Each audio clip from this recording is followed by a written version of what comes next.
Hi friends, ఎలా ఉన్నారు? బాగున్నారా? ఈరోజు నేను మీకు కోకోనట్ మిల్క్తో కోకోనట్ రైస్ ఎలా తయారు చేసుకోవాలో చెప్తానండి. సో ప్రాసెస్ స్టార్ట్ చేసేకి ముందు ప్లీజ్ నా ఛానల్ని సబ్స్క్రైబ్ చేసుకోండి. అలాగే కింద బెల్ ఐకాన్ని ప్రెస్ చేయండి సో దట్ నేను మీకు ఎలాంటి వీడియోస్ పెట్టినా వెంటనే నోటిఫికేషన్ వస్తుంది.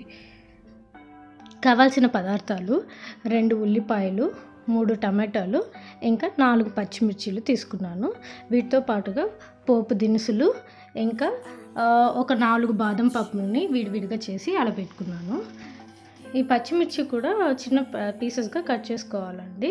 సో ఇప్పుడు ప్యాన్ పెట్టుకొని ప్యాన్లోకి కావాల్సినంత ఆయిల్ వేసుకున్నాను. దీంట్లోకి కావాల్సిన పోపు దినుసులు వేసేసాను. వీటితో పాటే నేను జీడిపప్పులు కూడా ఇందులోనే వేసేస్తున్నానండి.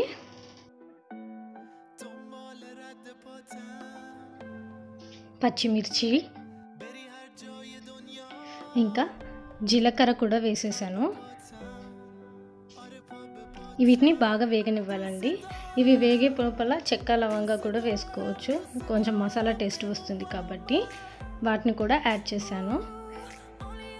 ఇంకా కావాలనుకుంటే కొంచెం గరం మసాలా కూడా యాడ్ చేసుకోవచ్చు. సో దీంతో పాటు ఇప్పుడు అవి వేగే లోపల ఉల్లిపాయలు, కొంచెం నెయ్యి, ఒక 1 స్పూన్ సరిపోతుందండి కోకోనట్ రైస్ కాబట్టి. 1 టేబుల్ స్పూన్ సాల్ట్ యాడ్ చేశాను. ఇంకా టమాటో కూడా యాడ్ చేశాను. సాల్ట్ మనకి తగినట్లుగా వేసుకోవచ్చు అండి. కావాలంటే వాటర్ వేసాక మళ్ళీ సాల్ట్ చూసుకొని యాడ్ చేసుకోవచ్చు. కొద్దిగా కరివేపాకు,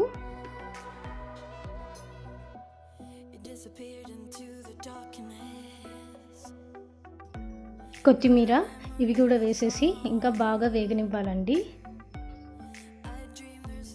బాగా వేగాక ఇందులోకి మనము కొబ్బరి పాలు ఇంకా నీళ్ళు కూడా యాడ్ చేసుకోవాలి. ఇక్కడ ఈ చిన్న గ్లాస్ వాడుతున్నాను కదా, ఆ చిన్న గ్లాస్తో ఒక 4 కప్పులు బియ్యం తీసుకున్నాను. దానికి మనము 4 కప్పులు కొబ్బరి పాలు ఇంకా 4 కప్పులు నీళ్ళు యాడ్ చేసుకోవాలి. అదే మీరు కుక్కర్ కానీ వాడితే 1 కప్పుకి 1.5 వాటర్ సరిపోతుంది.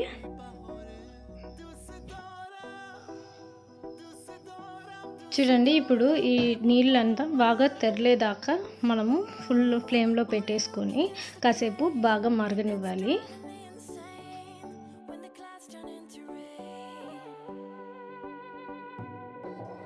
చూసారు కదా, ఇలా బాగా తెరులుతున్నట్లు కనిపించినప్పుడు మనము ముందుగా నానబెట్టుకున్న బియ్యం తీసుకొని ఇప్పుడు ఇందులోకి యాడ్ చేయాలండి.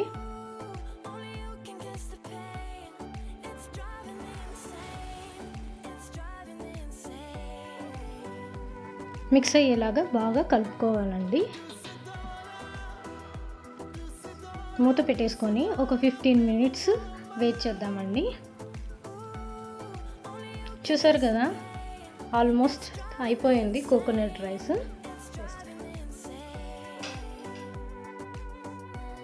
కొత్తిమీరతో గార్నిష్ చేశానండి. అండ్ ఇప్పుడు ఈ కోకోనట్ రైస్ని నేను హాట్ బాక్స్లోకి షిఫ్ట్ చేసేస్తున్నాను. చూసారు కదా, అంతే అండి, ఎంతో ఈజీగా అయిపోయే కోకోనట్ రైస్ మీకు చేసి చూపించాను. సో మీకు కనుక ఈ వీడియో నచ్చినట్లయితే మీరు కూడా ఈ కోకోనట్ రైస్ని తయారు చేసుకోవడానికి ట్రై చేయండి. అండ్ ఆల్సో మీకు ఈ వీడియో కనుక నచ్చితే ప్లీజ్ నా ఛానల్ని సబ్స్క్రైబ్ చేసుకోండి, అలాగే షేర్ కూడా చేయండి. Thank you.